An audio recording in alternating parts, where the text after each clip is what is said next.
आप सभी का मेरे YouTube चैनल पे स्वागत है। आज मैं आप सबको इनकम टैक्स के बारे में वीडियो में पढ़ाने चाहती हूँ। सभी बच्चों को एग्ज़ाम की थोड़ी टेंशन ज़्यादा चल रही है क्योंकि अभी नेक्स्ट मंथ से एग्ज़ाम है सबके। ये वाला जो टॉपिक है, हमारा सब्जेक्ट है इनकम टैक्स। ये ज़्यादातर बीकॉम हो गया या फिर बीबीए हो गया, उन सब्जेक्ट्स में ज़्यादा आता है और फाइनल ईयर का ही हमारा सब्जेक्ट है।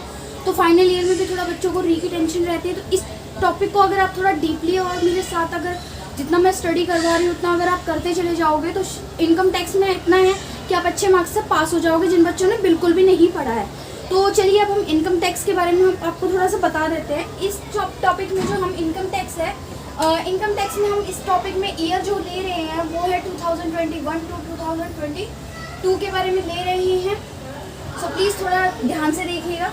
फर्स्ट इसमें है हमारा जो दिया गया है, इंट्रोडक्शन दिया गया है, पूछा गया है व्हाट इज टैक्स। टैक्स क्या है?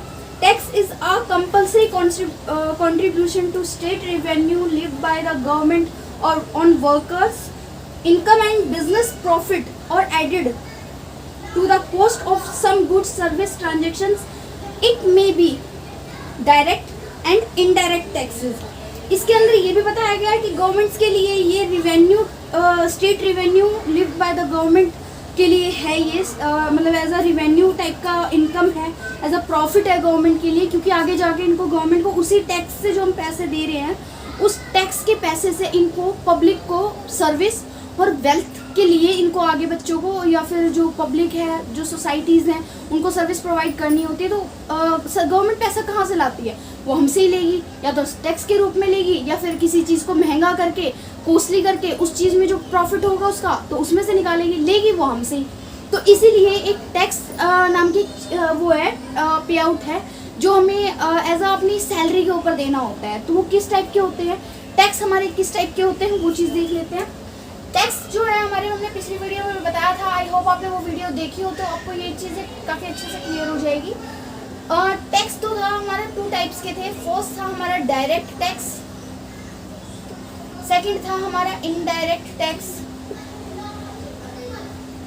अब इनडायरेक्ट टैक्स और डायरेक्ट टैक्स क्या होते हैं, इसमें किस किस चीज को हम इंक्लूड करते हैं वो चीज देख लेते हैं। इनडायरेक्ट टैक्स कैन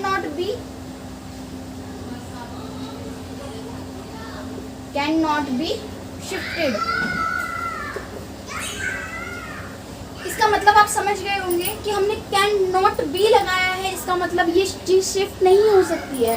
कहते हैं कि किसी का बोझ हो, सर पे बोझ रखा हो, उसने किसी और को दे दिया तो वो चीज़ वो बंदा ले लेगा। लेकिन एक डायरेक्ट टैक्स ऐसी चीज़ है, डायरेक्ट, मैं डायरेक्ट बार बार इसलिए बोल रही हूँ कहीं आप इनडायरेक्ट को ऐसा ना समझ लें।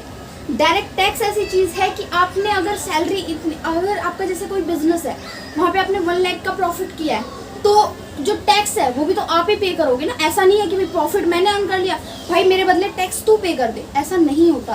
क्योंकि इनकम आपने अर्न करी है, डायरेक्ट टैक्स तो आपको ही पे करना पड़ेगा। तो ये हो जाता है कि आपको पता है, आपसे डायरेक्ट गवर्नमेंट ले रही है, आपको डायरेक्ट बोला उन्होंने कि भाई तुमने 1 लाख रुपए अर्न किए हैं, आपकी प्रॉफिट हुआ है इतना सैलरी में या आपके बिजनेस में, तो आपको टैक्स पे करना पड़ेगा। इसमें गवर्नमेंट आपसे पूरे हक से मांग रही है। वहीं अगर हम इनडायरेक्ट की बात करते हैं तो इनडायरेक्ट में इसका उल्टा हो जाता है। वो कैसे कि इनडायरेक्ट टैक्सेस में ना हम लोगों को ना पता नहीं होता है कि हम कितना टैक्स पे कर रहे हैं। फॉर एग्जांपल, आप कहीं मूवी देखने के लिए गए हो और वहाँ पे आपको पता ही नहीं है कि आपने कितना टैक्स पे किया। टिकट थी 250 की, आपने 250 दे दिए, लेकिन उसमें आपको यही नहीं पता कि उसमें आपने टैक्स कितना पे किया है। एक एग्जाम्पल तो ये हो गया। दूसरा, लाइक हमने कुछ चीज़ खरीदी, 100 रुपीज़ की थी, उस MRP के सामने लिखा हुआ था इंक्लूड ऑल टैक्सेस। इसका मतलब क्या है कि जो प्रोडक्ट बना है, जिस बंदे ने प्रोडक्ट बनाया है, मैनेजमेंट इसका किया है, उस मैनेजमेंट ने एक तरीका निकाला है कि हम ये टैक्स खुद पे नहीं करेंगे, हम जो परचेज करेगा, इसका प्रॉफिट उठाएगा, हम उसी से पे कराएंगे, बट इनडायरेक्ट तरीके से कि उसको पता ही ना चले। तो उसने जो उसकी MRP बनाई ना, उसी के अंदर उसने उसका टैक्स जो है वो इंक्लूड कर दिया। तो इसमें हमें पता ही नहीं, जो हमने 100 रुपीज़ की चीज़ ली है उसमें हमने कितना टैक्स पे किया है। हमारे लिए तो वो 100 की है तो 100 की पड़ गई। तो ये चीज़ थी। तो इसमें एक चीज़ और है, ये कैन नॉट बी शिफ्टेड था, ये कैन बी शिफ्ट हो जाएगा, कैन बी शिफ्टेड। क्यों? क्योंकि इस बंदे ने सामान बनाया और बेचा, सेल किया, सेल करने पे जिस बंदे ने, वो पर्सन ने सामान परचेज किया, वही तो उसका टैक्स भर रहा है। तो ये शिफ्ट हो गया, उसने अपना बर्डन जो टैक्स का था वो किसी और पे डाल दिया, कैन बी शिफ्टेड। ठीक है, अब इसके अंदर कौन कौन सी इनकम आ जाती है वो चीज़ देख लेते हैं। 2 टाइप के टैक्स होते हैं। अब हम देखते हैं कि इसमें कौन कौन से, मतलब किस सन में इसको लागू किया गया था, अप्रूव्ड मिली थी, और कौन से में ये इंडिया में अपना काम करना स्टार्ट कर दिया था। जो एक्ट था हमारा, उसके थ्रू टैक्स का एक एक्ट होता है हमारा। आई होप आपको पता होगा, नहीं पता है तो थोड़ा ध्यान से देखिएगा, इस चीज़ को क्लियर कर देती हूँ। सन इसमें बहुत इंपॉर्टेंट चैप्टर है, इसी वजह से इसमें सन भी बहुत इंपॉर्टेंट है, क्योंकि फर्स्ट चैप्टर है इनकम टैक्स का। तो सन जो है थोड़ा ध्यान से देखिएगा, ठीक है। हम इसमें पढ़ रहे हैं बेसिक कॉन्सेप्ट।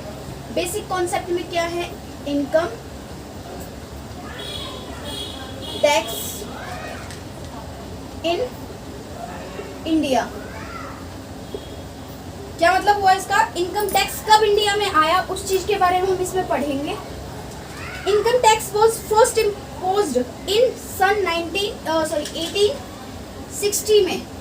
क्या कह रहा है कि इम्पोज्ड हो गया था सन 1860 में जो इनकम टैक्स था, ठीक है। उसके बाद laws include during first war of independence in 1857 में, फर्स्ट वॉर में इसको लागू कर दिया गया था।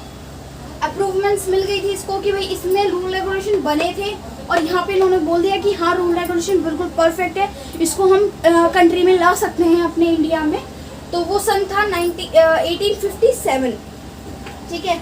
लेकिन एक हमारे सर थे जेम्स विल्सन के नाम से, उन्होंने बोला कि उन्होंने उनके जो वर्ड्स के अकॉर्डिंग सन 1860 was based on the British income. उस टाइम पे ये चीज़ था, ये ब्रिटिश इनकम के दौरान पे ये केस बनाया गया था। लेकिन इसको जब इंडिया में अप्रूव्ड किया गया था, जब इसको पास किया था, जब पास किया गया था वो सन था 1886।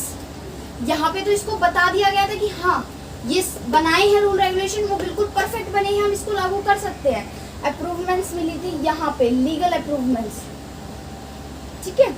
अब कौन से में ये इंडिया में अप्रूव्ड कर दिया गया, कौन सा सन जो जिसमें ये हम इस पे टैक्स, अभी तो सिर्फ इतना हुआ है कि लीगल तरीके से हमें पता चल गया कि हाँ हम इतना टैक्स पे करना है, कितना पे करना है वो चीज़ भी क्लियर हो गई, बट कब से पे करना है वो सन कौन सा था जब से हम टैक्स पे कर रहे हैं, वो चीज़ देख लीजिए। इनकम टैक्स एक्ट सन 1961 से, ठीक है। सन 1961 से हम जो इनकम टैक्स है वो हम पे करते आ रहे हैं। जो इसका है इट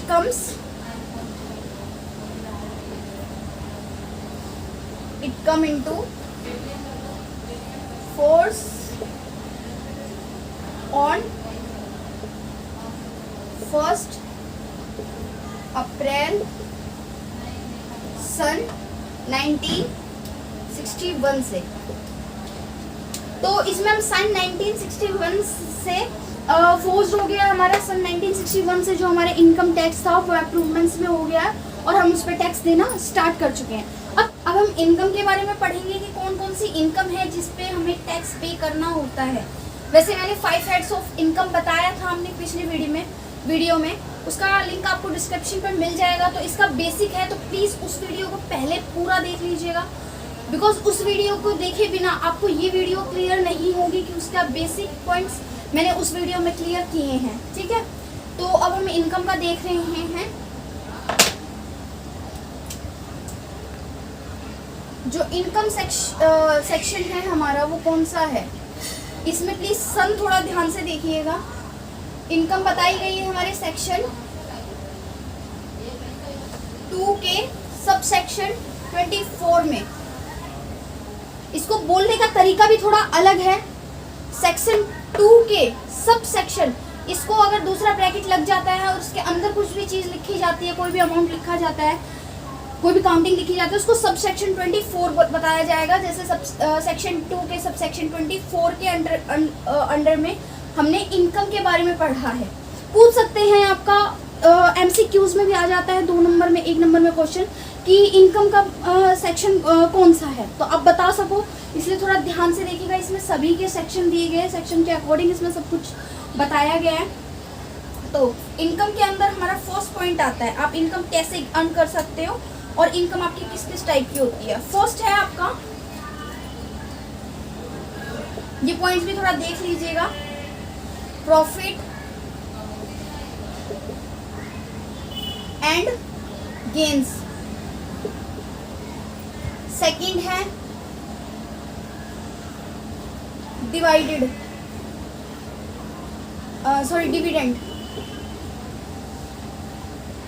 डिविडेंड। थर्ड है वॉलंटियर्स,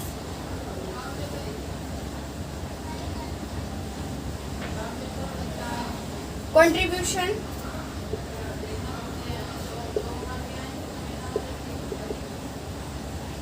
रिसीव्ड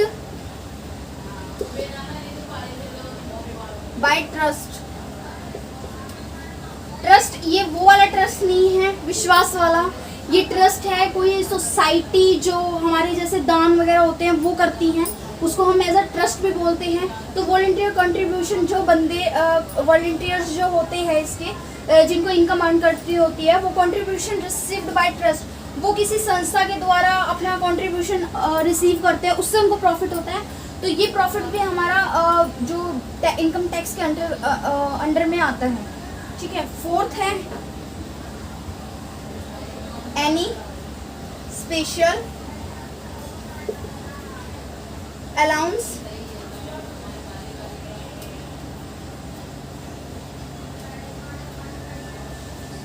और बेनिफिट। इसमें क्या है, कोई एनी स्पेशल अलाउंस और बेनिफिट्स, कोई ऐसा प्रॉफिट हुआ हो आपको जिसकी वजह से आपको इनकम टैक्स पे करना पड़े और उसकी इनकम में काफ़ी अच्छा बेनिफिट हुआ है आपको, तो भी आपको इनकम टैक्स पे करना पड़ेगा, ठीक है। वहीं अगर हमारा फिफ्थ पॉइंट अगर हम देखें तो फिफ्थ पॉइंट आता है हमारा कैपिटल गेन्स।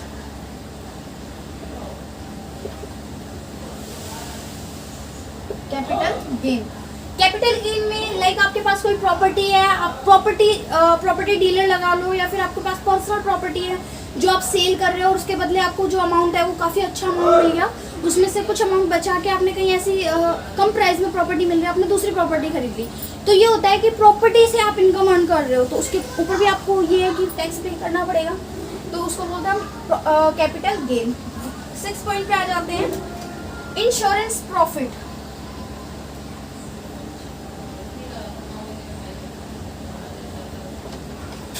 क्या बताया मैंने, इंश्योरेंस प्रॉफिट लाइक आपने कोई इंश्योरेंस करा रखा है, लाइक आपने बाइक का इंश्योरेंस करा रखा है या फिर अपनी कार का इंश्योरेंस करा रखा है, उसका हो गया एक्सीडेंट में आपका डेंट तो पड़ा था कम, बट आपने उसको इतना बढ़ा चढ़ा के दिखा दिया और आपको इंश्योरेंस उस पर जो पैसा मिलने वाला था वो काफ़ी अच्छा पैसा मिल गया, तो उस चीज़ के ऊपर भी आपको इनकम हुई है, आपको रिसीव हुआ है, प्रॉफिट हुआ है आपको, तो उस चीज़ के ऊपर भी आपको टैक्स पे करना पड़ेगा, ठीक है। तो वो होता है insurance profit.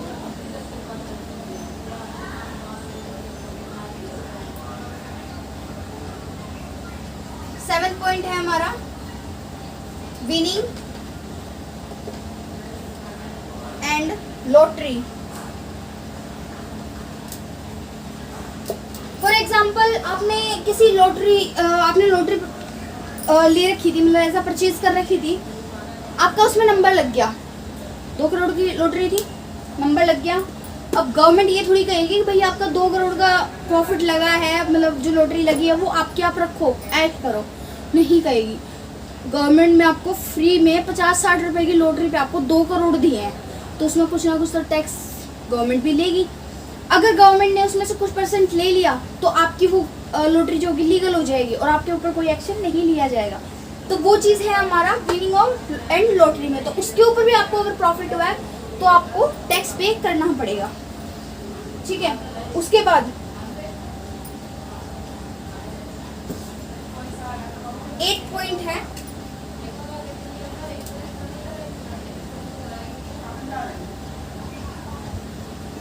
Amount accessed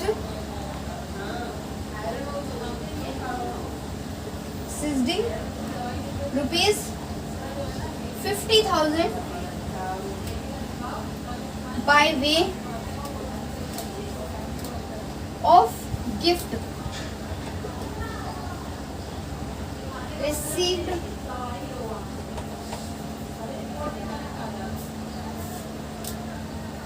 by an individual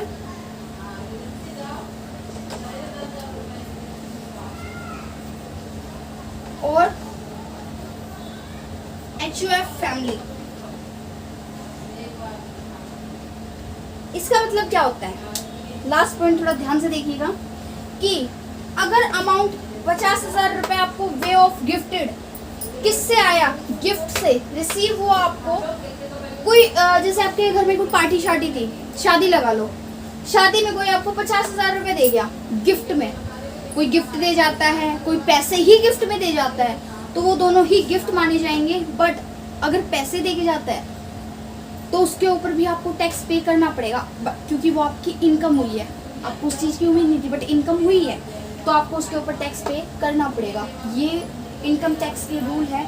ये सारी चीज़ें अंडर सेक्शन 2 के सब सेक्शन 24 में बताई गई हैं, तो थोड़ा ध्यान से देखिएगा, ठीक है। अब हम आगे बात करते हैं। अब हम ग्रॉस टोटल इनकम के बारे में बात करेंगे। जो सेक्शन है उसका क्या बात कर रहे हैं हम? Gross total income. ग्रॉस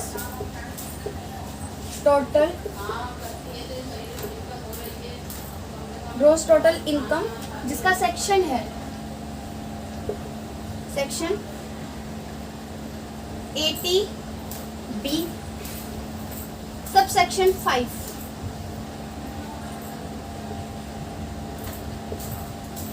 इस चीज को थोड़ा ध्यान से देखिएगा।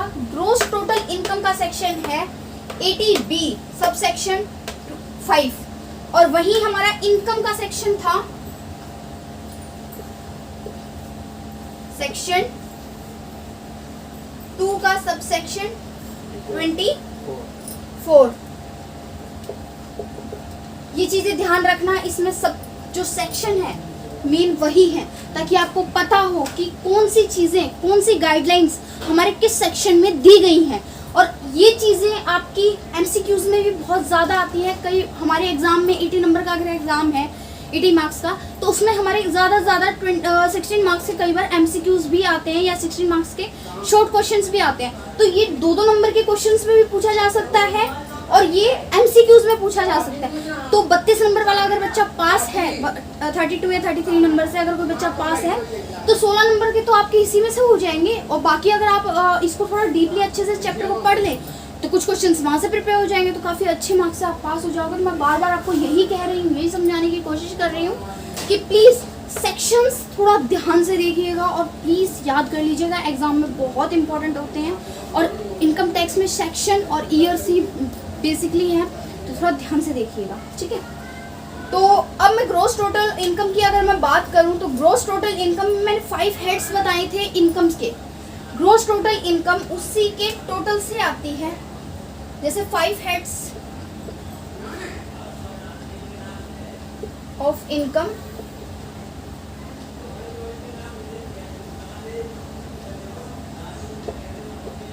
का ग्रॉस टोटल, इन्हीं का टोटल आता है हमारा, जिसे हम बोलते हैं ग्रॉस टोटल इनकम। आई बात समझ में? नहीं आई हो तो प्लीज पीछे की वीडियो जो मैंने इससे पहले अपलोड की है उसका लिंक आपको डिस्क्रिप्शन में मिल जाएगा, वो वीडियो जरूर देख लीजिएगा। क्योंकि अब मुझे पता है कई बच्चों को ये चीज समझ में नहीं आई होगी 5 हेड्स ऑफ इनकम कौन सी है। तो 5 हेड्स इनकम मैंने पिछली वीडियो में बताई थी, अब इतना बता नहीं सकती क्योंकि वीडियो काफी लंबी जाने वाली है ये भी, तो थोड़ा एंडिंग तक देखिएगा, बीच में मत जाइएगा। क्योंकि अगर कहते हैं कि ज्ञान पूरा लो तो बहुत अच्छा होता है, अगर अधूरा लो तो नुकसानदायक ही होता है। तो इसीलिए इस वीडियो को प्लीज पूरा देखिएगा एंडिंग तक। तो इसमें जो डिस्क्रिप्शन में मैंने लिंक दिया हुआ है उस वीडियो में आप जाकर 5 हेड्स ऑफ इनकम का चैप्टर जो है, मतलब इससे आगे का बेसिक लिया, वो आप वहाँ से प्रिपेयर कर सकते हो। तो ये चीज़ अब क्लियर हो गई होगी आई थिंक, कि gross total in 5 heads of income का टोटल निकलता है, टोटल आता है, रिजल्ट वही हमारा ग्रॉस टोटल होता है। ठीक है, अब हम सेकंड पे आते हैं, टोटल इनकम। अब ये तो हो गया ग्रॉस टोटल। अब बेसिकली हम देखेंगे सिर्फ total income. Total income, total income हम कैसे निकालेंगे? टोटल इनकम हम ऐसे निकालेंगे, जो हमारा ग्रॉस टोटल है उसके अंदर से, उसमें से जो टोटल इनकम है उसमें से हम लेस कर देंगे डिडक्शंस।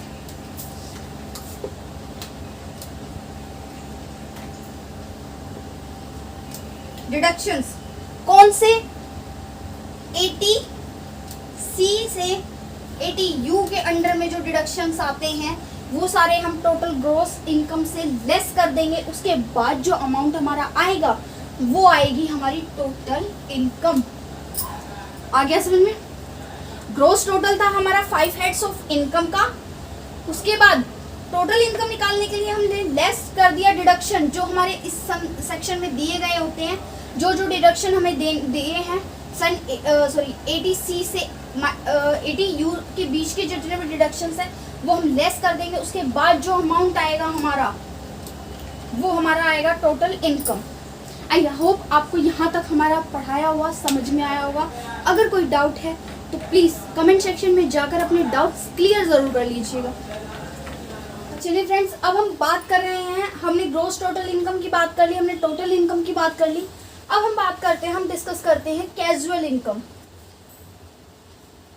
कैजुअल इनकम क्या होती है, वो कैसे अर्न होती है, वो चीज़ क्लियर कर लेते हैं।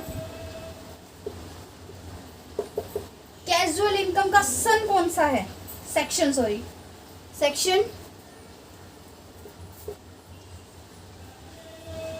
10 सबसेक्शन 3। जो हमारा कैजुअल इनकम का सेक्शन है वो सेक्शन 10 के सबसेक्शन 3 के अंडर में हमारी जो गाइडलाइंस है वो चीज़ हम फॉलो करते हैं इसमें। ठीक है, तो हमारे इसमें फर्स्ट पॉइंट है, such income as a casual and non requiring and uncertain and non as casual income individual, जो हम जैसे इनकम रिसीव करते हैं, जिस इनकम का हमें ये नहीं पता होता है कि वो चीज़ इनकम हमें होने वाली, इन फ्यूचर अपने आप हो जाती है वो इनकम। लाइक आपने कुछ चीज़ ले रखी थी, उसमें आपको नहीं पता था कि इसमें आपको प्रॉफिट होगा या नहीं होगा। लाइक आपने इंश्योरेंस करा रखा था, या फिर आपने कुछ भी कुछ भी ऐसी चीज़ ले रखी थी, आपको नहीं पता था कि आपको इन फ्यूचर इसमें प्रॉफिट होने वाला है। फॉर एग्जाम्पल, जैसे कि आपने प्रॉपर्टी ले रखी थी, ठीक है, आपने इस टाइम पे वो प्रॉपर्टी 15 लाख की ली, 15 लाख की प्रॉपर्टी ली। क्या आपको पता था इन फ्यूचर उसके रेट इतने हाई हो जाएंगे और आपको इतना ज़्यादा प्रॉफिट होगा? नहीं पता था। नहीं पता होता है यार, फ्यूचर का किसको पता होता है? फ्यूचर हमने नहीं देखा, आपने नहीं देखा, फ्यूचर की चीज़ों का किसी को नहीं पता होता है। तो देखा जाता है कि जैसे अगर 15 लाख की उसने प्रॉपर्टी खरीदी और उसके रेट आज 30 लाख हो गए हैं, लाइक उसने 50 लाख की प्रॉपर्टी खरीदी और उसके रेट 30 लाख हो गए हैं, तो प्रॉफिट कितना हुआ उसको? प्रॉफिट भाई उसको डबल हो गया, डबल प्रॉफिट अर्न हुआ है। अब डबल प्रॉफिट को अर्न हुआ है, उसे अपनी जेब में ले लेगा? वो नहीं ले सकता। क्यों? क्योंकि 15 लाख का प्रॉफिट हुआ भाई, छोटा मोटा प्रॉफिट नहीं है, बड़ा प्रॉफिट है, तो उसका भी उसको टैक्स पे करना पड़ेगा। देखो 15 लाख के ऊपर भी गवर्नमेंट कुछ परसेंटेज के हिसाब से आपसे टैक्स ले गई। वो कितना परसेंट लेगी 15 लाख पे, वो चीज़ मैंने आपको पिछली वीडियो में क्लियर किया है कि किस अमाउंट पे वो कितना परसेंट टैक्स लेती है, किस अमाउंट पे कितना परसेंट लेती है, और इस अमाउंट के बाद कुछ अमाउंट आता है तो वो कितना लेती है। तो मैं बार बार यही बताना चाहती हूँ कि आपको पिछली वीडियो देखनी पड़ेगी, क्योंकि वो उसका बेसिक पॉइंट्स है। ठीक है, अब आगे बात करते हैं। अब इसमें कैजुअल इनकम में कुछ इनकम और आती है हमारी, purchasing tickets, winning bye purchasing tickets, but it is the case of playing cards, gaming etcetera. इसका मतलब है कि आप इसमें इनकम, कैजुअल इनकम आपकी किसी भी टाइप की हो सकती है, जिसकी आपको कोई उम्मीद नहीं थी कि इन फ्यूचर आपको मिल सकती है, बट आपको वो मिलती है, तो वो चीज़ें भी इसमें आती हैं। फॉर एग्जाम्पल इसमें कुछ चीज़ें ऐसी भी आती हैं जो आपको ये ही नहीं पता होता है कि आपको कभी कभी अर्न होने वाली, मतलब जैसे कि कैजुअल इनकम एक तो हो जाती है कि आपको किसी चीज़ से मिली जिसका आपको पता ही नहीं था, एक तो इनकम वो हो जाती है। दूसरा आपको कभी कभी होने वाली, जैसे ईयर में एक बार हो गई, 3-4 महीने नहीं हुई, उसके बाद फिर 2-3 महीने बाद फिर हो गई, तो उसको भी हम कैजुअल इनकम में काउंट करेंगे, ठीक है। तो कैजुअल इनकम में काउंट करने के लिए हमने ये सारे ट्रिक्स देखे हैं, वो सारे चीज़ें हमारी सेक्शन 10 के सबसेक्शन 3 के अंडर में लिखी हुई हैं सारी चीज़ें, तो थोड़ा ध्यान से देख लीजिएगा, समझ लीजिएगा, काम आने वाली चीज़ें हैं।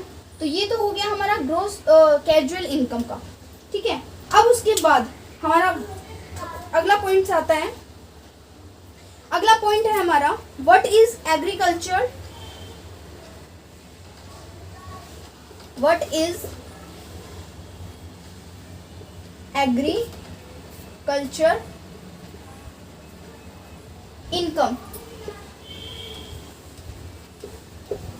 व्हाट इज एग्रीकल्चर इनकम, इसका सेक्शन क्या है, section 2 subsection 1A। I think clear हो ही गया होगा, इसका भी सेक्शन है तो आपको इसमें भी ध्यान देना पड़ेगा। What is agriculture income, agriculture क्या होता है, एग्रीकल्चर होता है खेती बाड़ी, जो बंदा किसान होता है उसकी इनकम कहाँ से होगी, उसको एग्रीकल्चर से इनकम रिसीव होगी। अब वो खेती बाड़ी कहाँ करे और कैसे करे जिससे उसको टैक्स पे करना पड़ेगा, ठीक है, वो चीज़ देख लेते हैं। इसमें भी हमारे कुछ पॉइंट्स दिए हुए हैं गवर्नमेंट ने, गवर्नमेंट हमारी रूल रेगुलेशंस पे ज़्यादा चलती है, ठीक है, तो वो चीज़ क्लियर कर लेते हैं। फर्स्ट पॉइंट है हमारा land should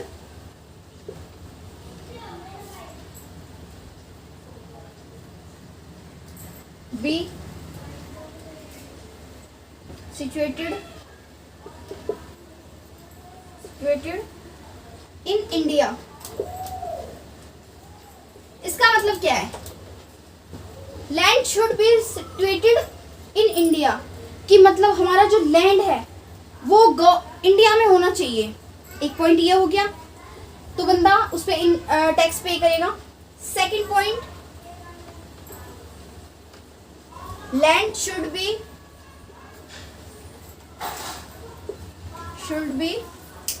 used for agriculture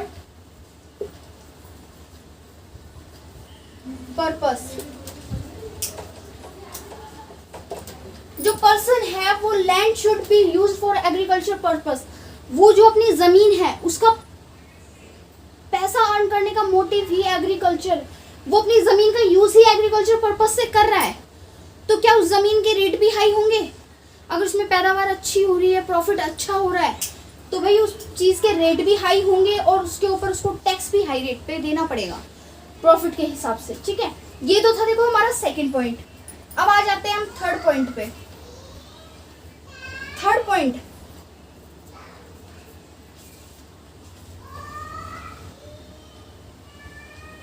any income received from land or buildings used for agriculture purpose including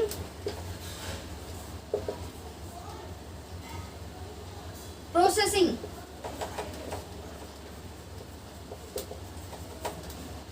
of agriculture producers, agriculture producers sorry, any income received from land or building used for agriculture purpose, कोई भी received हुई हो land और building से, जो work करती हो agriculture purpose के लिए, इंक्लूडिंग जो काम करती हो प्रोसेसिंग ऑफ एग्रीकल्चर प्रोड्यूसेस के लिए। कि इस चीज़ का मतलब थोड़ा डीपली है, थोड़ा ध्यान से देखिएगा। एनी इनकम रिसीव्ड, कोई इनकम रिसीव हुई है फ्रॉम लैंड और बिल्डिंग यूज्ड एग्रीकल्चर पर्पस, जो इनकम रिसीव हुई है वो यूज्ड हुई है एग्रीकल्चर पर्पस के उससे, और including processing of agriculture in producers, तो वो इनकम भी एग्रीकल्चर के अंदर इनकम के अंदर इंक्लूड की जाएगी। वही हमारा फोर्थ पॉइंट आ जाता है रेंट और रेवेन्यू फ्रॉम लैंड। किसी पर्सन ने या तो अपनी जो जमीन है वो रेंट पे दे दी है, या फिर कोई बंदा एग्रीकल्चर पर्पज से वर्क कर रहा है, बट एग्रीकल्चर पर्पज से वर्क तो कर रहा है बट उसने वो चीज़ एज अ कहते हैं कि ठेके पे देना, या फिर किसी को बंदे को दे देना कि भाई मेरी ज़मीन है इसमें प्रॉफिट अर्न कर, और उसके बाद जो होगा वो चीज़ मेरी ज़मीन मेरी, मेहनत तू कर, वो चीज़ इसमें है कि उसने उस चीज़ को रेंट पे दे दिया। रेवेन्यू फ्रॉम लैंड, रेंट और रेवेन्यू फ्रॉम लैंड, तो उस चीज़ से भी उसको प्रॉफिट हो रहा है तो उस चीज़ का भी वो टैक्स पे करेगा। तो ये चीज़ आती है हमारी एग्रीकल्चरल इनकम में। अब हम बात करेंगे पर्सन की। पर्सन मतलब कोई व्यक्ति। इस पर्सन की हम बात कर रहे हैं, उसका सेक्शन है सेक्शन 2 का सबसेक्शन 31। ध्यान से देखिएगा मैं क्या इसमें बताने वाली हूँ। इस टॉपिक में मैं ये क्लियर करने वाली हूँ आप लोगों के लिए कि कौन कौन से पर्सन, अभी तक तो हमने ये चीज़ देखी थी कि कौन कौन से इनकम टैक्स के अंडर में आती है, कैजुअल इनकम कौन सी होती है, ग्रॉस टोटल इनकम कौन सी होती है। अब हम देखते हैं वो चीज़ें देने के लिए एप्लीकेबल कौन कौन से पर्सन्स होते हैं, ठीक है, जिसकी बात करेंगे हम सेक्शन 2 के सबसेक्शन 31 में, ठीक है। तो इसमें है the income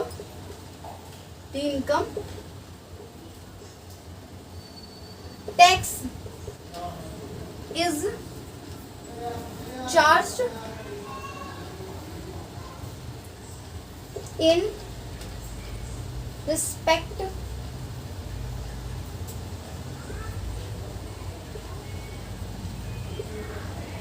of total income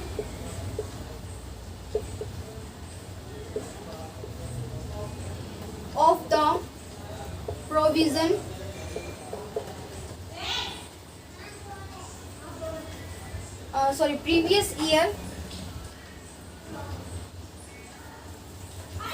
previous year of every person, previous year for every person. Here the person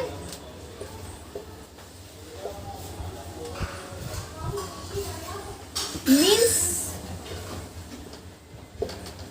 अब देखिए, the income tax is charged is in respect to of the total income of the previous year of every person. Here the person means कि इसमें जो income होगी, person का मतलब हम बताने वाले हैं आपको कि वो पर्सन जो इनकम रिसीव करता है, और हर previous year of every person, हर प्रीवियस ईयर में हर पर्सन को टैक्स देना पड़ेगा। अब वो कौन से पर्सन है, हियर द पर्सन मीन्स कौन कौन से इसमें पर्सन आते हैं।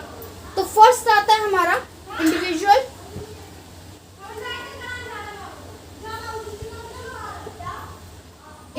पर्सन्स, ये भी टैक्स पे करेंगे।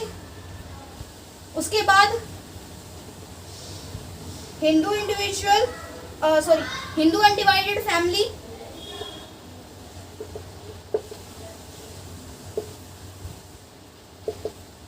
इसकी शॉर्ट फॉर्म होती है HUF।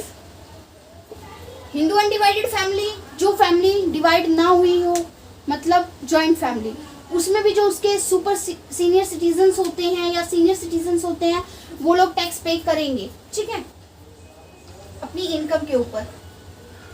उसके बाद कोई कंपनी का पर्सन हो गया, जिसकी कंपनी चलती हो अच्छी खासी भाई, वो भी टैक्स पे करेगा। फोर्थ पॉइंट है कोई फर्म चलाता हो, वो पर्सन भी टैक्स पे करेगा। फिफ्थ है कोई लोकल अथॉरिटी का पर्सन हो, लोकल अथॉरिटी पर्सन, वो भी टैक्स पे करेगा। सिक्स पॉइंट पे आते हैं एवरी आर्टिफिशियल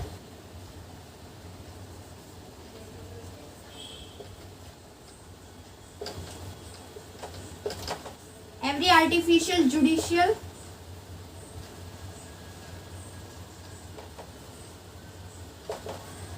जुरिडिकल पर्सन, जिसको हम कहते हैं AJPB,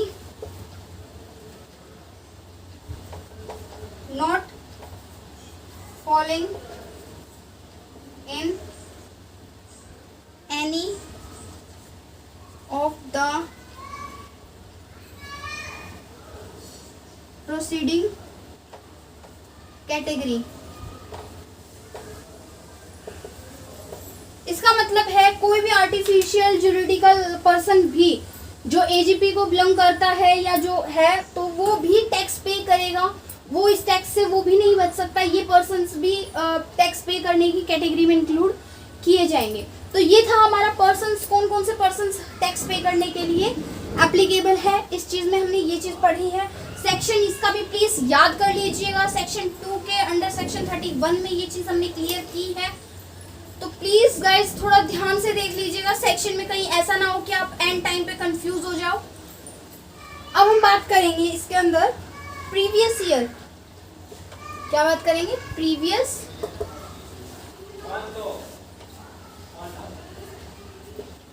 ईयर। सन ले लेते हैं हम 2021 to 22। अब इसके साथ ही असेसमेंट ईयर,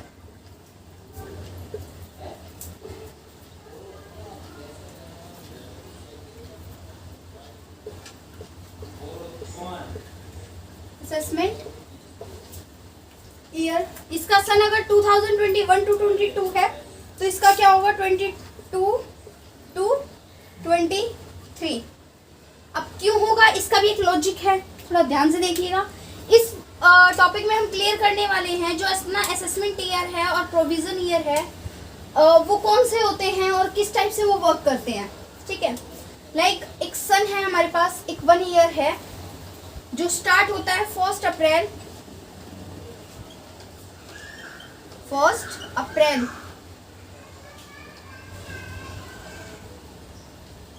2021 से, जो खत्म होता है 31 मार्च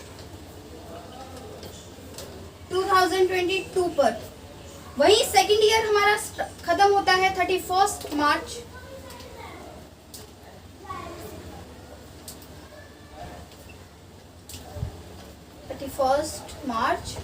2023 पर, ठीक है। ध्यान से देखिएगा, जो इस ईयर के अंदर, ये जो हमारा ईयर है, इस ईयर के अंदर जो इनकम होगी हमारी, वो इनकम हमारी कौन सी इनकम कहलाएगी? प्रीवियस ईयर की इनकम। ये हमारा कौन सा ईयर है? Previous year. जो हमारा ईयर चल रहा होता है वो हमारा होता है प्रीवियस ईयर। असेसमेंट ईयर ये वाला है हमारा, इसको असेसमेंट ईयर क्यों कहते हैं वो चीज देख लीजिए। प्रीवियस ईयर के अंदर 1 अप्रैल 2021 से लेके 2022 तक 31 मार्च के जो आपने इनकम रिसीव की है, भाई उस पे ऐसा तो नहीं है तुमने इस साल ये इनकम रिसीव की, आपको पता चल गया कि आपको कितनी इनकम रिसीव हुई है, आप उस पर टैक्स पे कर दोगे? नहीं कर पाओगे, क्योंकि आपको यही नहीं पता आपकी इनकम कितनी हुई है। तो इनकम का पता चलता है ईयर के एंड में, और ईयर का एंड कब होगा? 31 मार्च 2022 में। तो जो टैक्स है वो कब पे करोगे? असेसमेंट ईयर में, इस वाले ईयर में। तो प्रीवियस ईयर में कमाई हुई इनकम पे टैक्स पे करोगे नेक्स्ट ईयर, जो नेक्स्ट ईयर हमारा होगा उस ईयर को कहते हैं हम असेसमेंट ईयर। आई बात समझ में? एक बार फिर देख लीजिए, फर्स्ट ईयर जो हमने इनकम रिसीव की है भाई उस पर टैक्स हम अगले ईयर देंगे, तो अगले ईयर को हम असेसमेंट ईयर बोलते हैं, और जिस ईयर हमने वो इनकम रिसीव की है वो ईयर होता है हमारा प्रीवियस ईयर। और अकाउंटिंग पीरियड के दौरान हमारा जो अकाउंटिंग पीरियड्स होते हैं वो स्टार्ट होते हैं हमारे 1 अप्रैल से 1 अप्रैल टू 31 मार्च। इस चीज़ को ध्यान रखिएगा, कोई नॉर्मल अकाउंट्स नहीं है ये, मतलब नॉर्मल कैलेंडर नहीं है ये, प्रीवियस अकाउंटिंग कैलेंडर है। अकाउंटिंग कैलेंडर का पीरियड ही हमारा 1 अप्रैल टू 31 मार्च को ख़त्म होता है। तो प्लीज़ आई होप आपको ये वीडियो हमारी पसंद आई होगी, और ये वीडियो हम यहीं ख़त्म करते हैं क्योंकि हमारा ये चैप्टर यहीं फिनिश हो चुका है। तो आई होप आपको 2 वीडियो में मैंने ये चैप्टर क्लियर कर दिया है, आपको ये वीडियो अच्छी लगी होगी। इस वीडियो को एंड तक देखने का बेनिफिट यही है कि आपको ये चैप्टर अच्छे से क्लियर हो जाए, क्योंकि बेसिकली इस चैप्टर में थ्योरी ज़्यादा है। थ्योरी भी अगर आप कर लेते हो मैक्सिमम 10 मार्क्स की थ्योरी इसमें से आती है। तो आई होप आपको ये वीडियो हमारी अच्छी लगी होगी। Please like, subscribe and comment करके ज़रूर बताइएगा कि आपको हमारी ये वीडियो कैसी लगी। Thank you for watching my channel.